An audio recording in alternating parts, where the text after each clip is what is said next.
بسم اللہ الرحمن الرحیم۔ السلام علیکم۔ مطالعہ قرآن الحکیم برائے سیکنڈ ایئر کی پہلے لیکچر میں نالج ود کلندر کی جانب سے خوش آمدید۔ بچوں، آج اس لیکچر میں ہم سورہ نساء کا تعارف سے اپنے لیکچر کا آغاز کریں گے۔ جیسا کہ آپ جانتے ہیں، آپ کے کورس میں نیا سبجیکٹ انکلوڈ ہوا ہے، اور اس سبجیکٹ میں کامیابی حاصل کرنے کے لیے آپ کو ان صورتوں کا جو سلیبس میں دی گئی ہیں ان کا ترجمہ بہت اچھی طرح سے آپ نے سیکھ کے سمجھ کے پڑھنا ہے۔ تو ہم اپنے لیکچرز کا آغاز کرتے ہیں۔ آج کے اس لیکچر میں ہم سورہ نساء کا تعارف کریں گے۔ یہ لیکچر بہت زیادہ بیسک ہونے والا ہے کہ اس لیکچر میں بہت ساری چیزیں جو ہیں آپ سیکھیں گے۔ آپ کے ایم سی کیوز بہت سارے اس لیکچر سے نکل سکتے ہیں، تو اس لیکچر کو توجہ سے آپ لوگوں نے سننا ہے۔ جو پوائنٹس بتائے جا رہے ہیں ان پوائنٹس کو آپ اپنے ساتھ نوٹ کرتے رہیں تو آپ کو آگے آسانی ہوگی۔ جب آپ کو سورہ نساء سے آپ کا تعارف ہو جائے گا تو آگے سورہ کو پڑھنے میں، سمجھنے میں آپ کو کافی سہولت ہوگی۔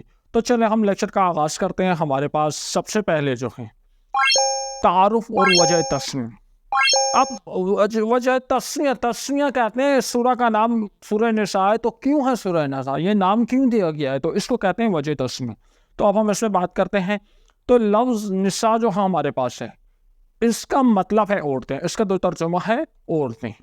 اب یہاں پہ بات ہے کہ اس سورہ مبارکہ میں عورتوں کے حقوق اور احکام زیادہ تفصیل سے بیان ہوئے ہیں، اس لیے اسے سورہ نساء کا نام دیا گیا۔ اور احکامات بھی ہیں، صرف عورتوں کے احکامات نہیں، عورتوں کے حقوق نہیں، مزید احکامات بھی ہیں، لیکن عورتوں کے جو حقوق اور ان کے لیے جو احکامات ہیں وہ زیادہ بیان کیے گئے ہیں، تو اس کو سورہ نساء کا نام دیا گیا ہے۔ مزید یہاں پہ ہم بات کر رہے ہیں کہ اس سورہ کو پڑھنے سے پہلے، شروع کرنے سے پہلے، ہمیں اسلام کی آمد سے قبل دور جاہلیت میں عورتوں کی کیا حالت تھی اس پہ ایک نظر ڈالنی ہوگی۔ تو ہم دیکھتے ہیں دور جاہلیت میں خواتین کی، عورتوں کی کیا حالت تھی کہ وہ معاشرے کا مظلوم اور محروم طبقہ تھی۔ اسلام کی آمد سے پہلے عرب معاشرے میں جو معاشرے کا مظلوم اور محروم طبقہ تھی وہ عورتیں تھیں۔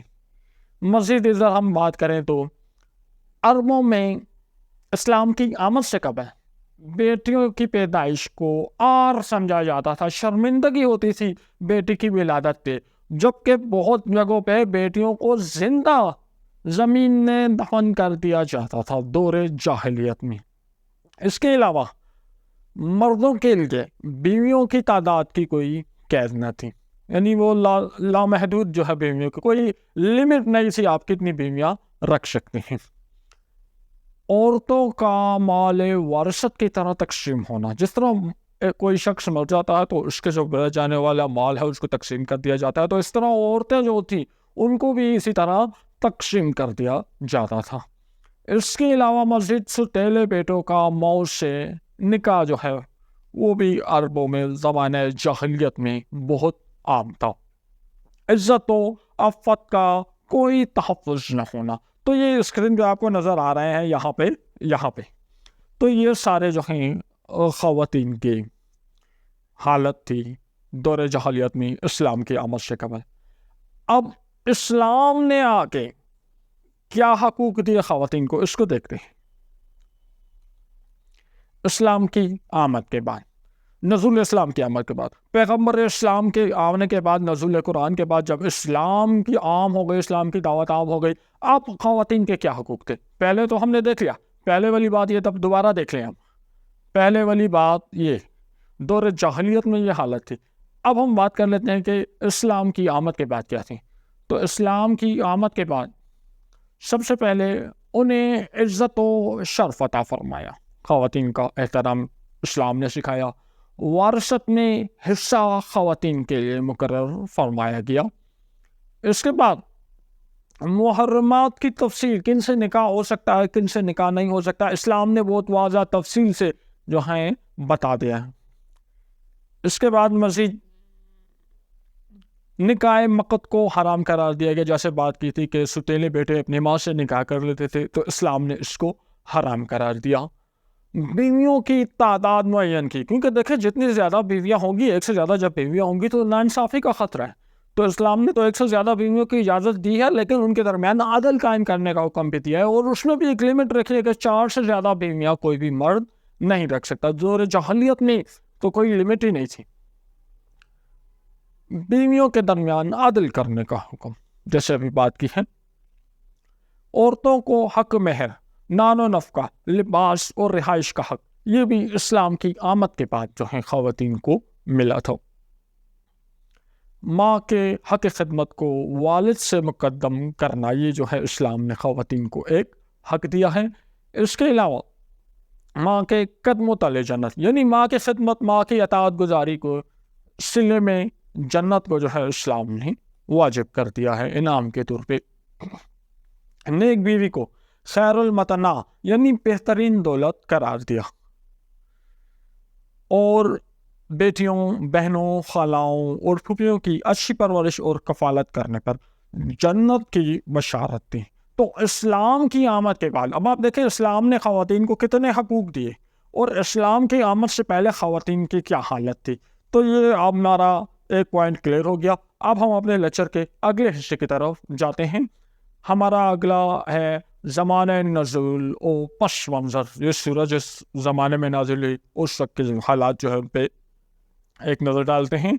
یہ سورہ مدنی سورہ ہے، یعنی ہجرت نبوی کے بعد جب نبی کریم صلی اللہ علیہ وآلہ وسلم مکہ سے ہجرت کر کے مدینہ تشریف لائے تو مدینہ میں یہ سورت نازل ہوئی، تو اس وجہ سے اس سورت کو مدنی سورت کہا جاتا ہے. اب یہ اس طرح نہیں کہ یہ پوری سورت ایک ہی وقت میں نازل ہو گئی، مختلف اوقات میں مختلف مواقع پر اس کی آیات نازل ہوئی جنہیں بعد میں یکجا کر دیا گیا. اب یہ سورت جو ہے اس کا زیادہ تر حصہ 3 سے 5 ہجری تک نازل ہوئے، یعنی 3 سے 5 ہجری تک مختلف واقعات ہوتے رہے، تو درمیان میں اس سورہ کی مختلف آیات نازل ہوتی رہے. جیسے غزوہ احد 3 ہجری میں ہوا جس میں 70 صحابہ کرام رضوان اللہ علیہم شہادت کے درجے پر فائز ہو گئے، تو پھر ان کے بچے جو ہیں یتیم ہو گئے، خواتین جو ہیں بیوہ ہو گئی، تو پھر بیواؤں اور یتیموں کے جو حقوق، وارثت کے حقوق جو اس وقت جو ہیں نازل ہوئے، نہیں وقتاً 3 سے 5 ہجری تک اس کا زیادہ تر حصہ جو ہے نازل ہوا. اب خلاصہ کلام ہمارا کیا ہے؟ تو خلاصہ کلام ہے کہ اس کے زمانے نزول کے حوالے سے، زمانے نزول کے احوال کا جب ہم مطالعہ کریں تو اس وقت جو دین کا کام ہے اس کو 3 شعبوں میں، 3 کیٹیگریز میں، 3 حصوں میں تقسیم کیا جا سکتا ہے. جس زمانے میں یہ سورہ نازل ہوئی اس وقت جو دین کا کام ہے، دین کے کام کی 3 کلاسز، 3 کیٹیگریز ہم بنا سکتے ہیں. جو سب سے پہلا چیلنج تھا، اور دوسرا چیلنج تھا، اور تیسرا چیلنج تھا، اس پہ بات کرتے ہیں. تو 3 چیلنجز تھے. تو ان تینوں شعبوں کے متعلق رہنمائی کے متعلق آیات جو ہیں اس سورہ مبارکہ میں نازل ہوئی ہیں. ان 3 شعبوں پہ بات کرتے ہیں. سب سے پہلا کیا تھا؟ منظم اسلامی معاشرہ کی نشوونما. نبی کریم صلی اللہ علیہ وآلہ وسلم مکہ سے ہجرت کر کے مدینہ تشریف لائے. مدینہ میں ایک اسلامی ریاست قائم ہو گئی. اب ایک اسلامی ریاست کی نشوونما آتی تھی، ٹھیک ہے. تو اس کے لیے کیا ہوا؟ اس کے لیے آپ دیکھیں اس میں جاہلیت کے پرانے طریقے مٹا کر اخلاقی، تمدن، معاشرت، معیشت کے شرعی اصول رائج کیے جا رہے تھے. یعنی پہلے جاہلیت کے اصول تھے، جاہلیت کے قوانین تھے، تو آہستہ آہستہ اس قوانین کو ختم کر کے نئے قوانین رائج کیے جا رہے تھے. تو مسلمانوں کو رہنمائی کی ضرورت تھی. تو اس سورہ مبارکہ میں جو نئی ریاست قائم ہو رہی ہے، نئے قوانین بن رہے ہیں، تو اس سے مکمل رہنمائی دی گئی ہے. مزید دوسرا جو چیلنج تھا، مشرکین عرب، یہودی قبائل اور منافقین کے ساتھ کشمکش تھی. تو یہ تینوں اسلام کے دشمن تھے. مشرکین بھی دشمن تھے، یہودی قبائل بھی دشمن تھے، منافقین جو ہے مسلمانوں کے اپنی صفوں میں شامل تھے بھی دشمن تھے. تو اس سورہ میں ان کے متعلق جو احکامات ہیں وہ بھی نازل کیے گئے ہیں. تیسرا بڑا چیلنج جو تھا، اسلام کی دعوت کو پھیلانا اور مزید دلوں کو اسلام کی طرف راغب کرنا. یعنی آپ نے ایک ریاست تو بنانی، لیکن یہ اسلام تو پوری دنیا کے لیے ہے، تو اب اسلام کو آگے بھی پھیلانا تھا. تو کس طرح پھیلایا جائے، اس حوالے سے احکامات، اس حوالے سے رہنمائی اس سورہ مبارکہ میں ہمیں دی گئی ہیں. مزید ہم بات کرتے ہیں سورہ آل عمران سے ربط اور مناسبت.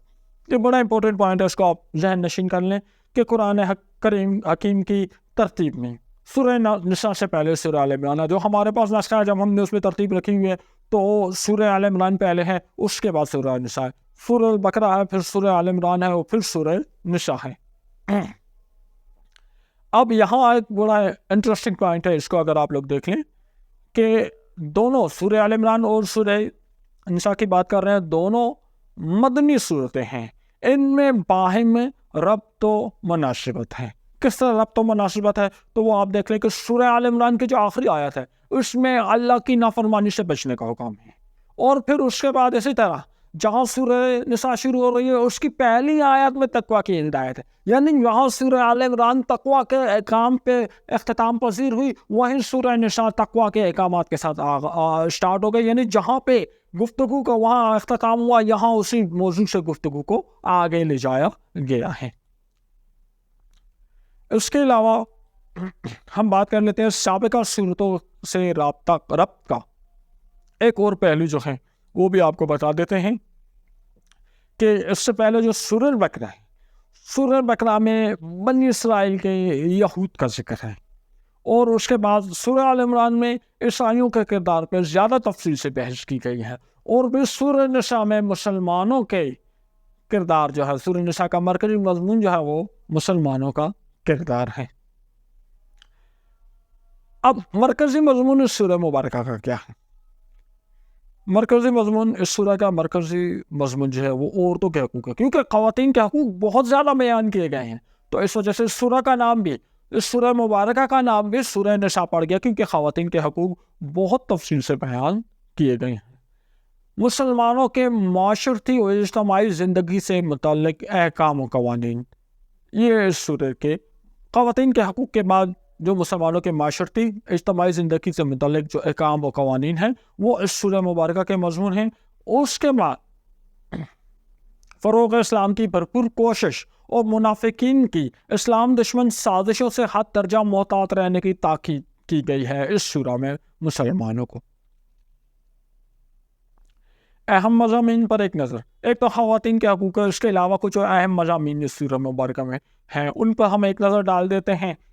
تو اس سورہ میں انفرادی، خاندانی، اجتماعی زندگی کے شعبوں کے حوالے سے تفصیلی رہنمائی موجود ہے۔ دیکھیں مدینہ میں ایک اسلامی ریاست قائم ہو گئی، اب ایک انفرادی پرسنل مجھے بھی رہنمائی کی ضرورت ہے، اور خاندانی، میں پھر ایک اکیلا تو نہیں رہتا، میں تو اپنی فیملی کے ساتھ رہتا ہوں، اور مجھے پورے خاندان میں کچھ تعلقات ہوں گے، کچھ ریلیشن شپس ہوں گے، اس حوالے سے رہنمائی ضروری ہے۔ اور اس کے بعد اجتماعی، یعنی میرا خاندان بھی اکیلا نہیں رہتا، میرے خاندان کے ساتھ اور خاندان بھی رہتے ہیں، تو ان کے درمیان جو احکامات ہوں گے، جو لاز ہوں گے، جو ریگولیشنز ہوں گے، ان کے حوالے سے مکمل تفصیلی رہنمائی موجود ہیں۔ عورتوں کے حقوق کے علاوہ دوسرے بہت سے ایسے احکام بھی ہیں جو اسلامی معاشرہ کے بہترین نظم و ضبط اور تمام افراد کی جان و مال اور آبرو کی حفاظت کی بنیاد ہیں۔ اب یہ کون سے احکامات ہیں ان کو ہم ون بائی ون دیکھتے ہیں۔ اب اس میں احکامات وارثت، احکام وارثت اس میں بہت تفصیل کے ساتھ بیان کیے گئے ہیں۔ جب ایک کوئی شخص فوت ہو جائے تو اس کا جو مال بچ جائے گا اس کے لاحقین میں کس طرح تقسیم کیا جائے گا، بیٹے کو کتنا حصہ دیا جائے گا، بیٹیوں کو کتنا حصہ دیا جائے گا، یہ احکام وارثت اس سورہ میں تفصیل سے بیان کیے گئے ہیں۔ احکام نکاح بیان کیے گئے ہیں۔ اس کے علاوہ توبہ کے حوالے سے تفصیل سے بیان کیا گیا، توبہ کس طرح کرنی ہے وغیرہ وغیرہ، اور قوانین کیا ہیں۔ یتیموں کے حقوق اس سورہ مبارکہ میں تفصیل سے بیان کیے گئے ہیں۔ غلاموں، کنیزوں کے حقوق اس سورہ مبارکہ میں تفصیل سے بیان کیے گئے ہیں۔ صلاۃ الخوف کے بارے میں اس سورہ مبارکہ میں تفصیل سے بیان کیا گیا ہے، کیونکہ آگے انشاءاللہ اگلے لیکچر میں ہم ڈیٹیل سے آپ کو بتائیں گے۔ ایک غزوہ تھا وہاں صلاۃ الخوف ادا کرنے کا جو حکم ہوا تھا، تو اگلے لیکچر میں انشاءاللہ تفصیل سے بات اس پہ ہو جائے گی۔ اور حرمت شراب و جوا، شراب اور جوئے پر پابندی کے حکم جو ہے اس سورہ مبارکہ میں نازل ہوا تھا۔ اور احکام برائے جہاد و قتال، اس کے جو احکامات ہیں جہاد کے، وہ بھی اس سورہ میں ہیں۔ احکامات ہجرت اس سورہ مبارکہ میں نازل ہوئے۔ ہجرت کرنے کے کیا احکام ہے، کیا حکم ہے ہجرت کرنے کا، اسلام کا کیا حکم ہے، کیا قوانین ہے اس حوالے سے، کیونکہ اسلام تو دیکھیں ایک یونیورسل مذہب ہے، زندگی کے ہر پہلو پہ رہنمائی کرتا ہے۔ اچھا، اطاعت رسول کی اہمیت اور ضرورت اس سورہ مبارکہ میں تفصیل سے بیان کی گئی ہے۔ اس کے علاوہ تیمم کے مسائل، یعنی پانی نہ ہو وضو کس طرح کریں گے تو تیمم سے کریں گے. اس کے علاوہ ہمارے پاس اس سورہ میں صلاۃ القصر کہ سفر پر جا رہے ہیں تو نماز کو مختصر کر کے کس طرح پڑھیں گے. تو اس سورہ میں دیکھیں اتنے بہت احکامات موجود ہیں. اتنے احکامات موجود ہیں. خواتین کے احکامات کے علاوہ یہ سب احکامات ہیں، لیکن خواتین کے احکامات بہت زیادہ ہیں. تو خواتین کے حقوق کے حوالے سے زیادہ بات کی گئی ہے، تو اس سورہ کو سورہ نساء کہتے ہیں. اچھا، اس کے علاوہ، ان سب احکامات کے علاوہ ہمارے پاس اہل کتاب کے غلط عقائد، ان مشرکین کے غلط مذہبی تصورات و اعمال کا ذکر کیا گیا. اہل کتاب جو یہود اور نصارہ تھے، ان کے جو غلط عقائد تھے، قرآن نے کھل کے ان کے بتایا کہ ان کا یہ عقیدہ یہ غلط ہے، یہ عقیدہ یہ غلط ہے. ان مشرکین کے مذہبی تصورات و اعمال کا ذکر کیا گیا ہے. اور ایک بہت اہم بات کہ منافقین کے جرائم بھی تفصیل سے بیان کیے گئے ہیں. تو یہ اب ہمارے پاس جو ہیں سورہ نساء کا تعارف ہے. اس سورہ میں ان تمام موضوعات پہ بات ہوگی. تو اگر آپ ویڈیو یہاں تک دیکھ چکے ہیں تو آپ کو اب تھوڑا سا اندازہ ہو گیا ہوگا کہ اس سورہ میں کن احکامات پر بات ہوگی. تو تعارف آپ کا مکمل ہو گیا. اگلے لیکچر میں انشاءاللہ ہم اس سورہ مبارکہ کے پہلے جو 4 رکوع ہیں ان کے اوپر، جو پہلا سبق ہے 4 رکوع ہیں، ان کے اوپر تفصیل سے بات کر کے اس کے بعد کچھ مشقی سوالات اور معروض سوالات آپ کو سالو کر کے دکھا دیں گے. ایک اور اہم بات آپ کو بتاتے نہیں کہ یہ جو آپ کے پاس ہے پیپر آپ کا مشقی سوالات میں سے نہیں آئے گا. پیپر جنرل آ سکتا ہے، 2 مارکس یا 4 مارکس کا کوئی سوال آ سکتا ہے، ترجمے کے حوالے سے سوالات آ سکتے ہیں. تو آپ کو صرف ترجمہ سمجھ کر جو ہے آپ نے کیا کرنا ہوگا، آگے جانا ہوگا کہ کہیں سے بھی کوئی سوال آ جائے تو آپ بہت آسانی سے اس کو جواب دے سکتے ہیں. تو اس کے ساتھ ہی ہم اپنے آج کے لیکچر کو یہاں اختتام پذیر کرتے ہیں. اگلے لیکچر میں انشاءاللہ مزید اسباق کے ساتھ آپ کی خدمت میں حاضر ہوں گے. تو ویڈیو پسند آئی ہے اس کو لائک کریں، اپنے دوستوں کے ساتھ شیئر کریں، ہمارے چینل کو سبسکرائب کریں. اپنی آرائیں، اپنی سجیشن کچھ دینا چاہتے ہیں کمنٹ سیکشن میں ہمیں ضرور بتائیں. آپ کی آراء کا ہمیں انتظار رہے گا. نیکسٹ ویڈیو میں آپ کے ساتھ ملاقات ہوگی. اپنا خیال رکھیے گا. اللہ حافظ.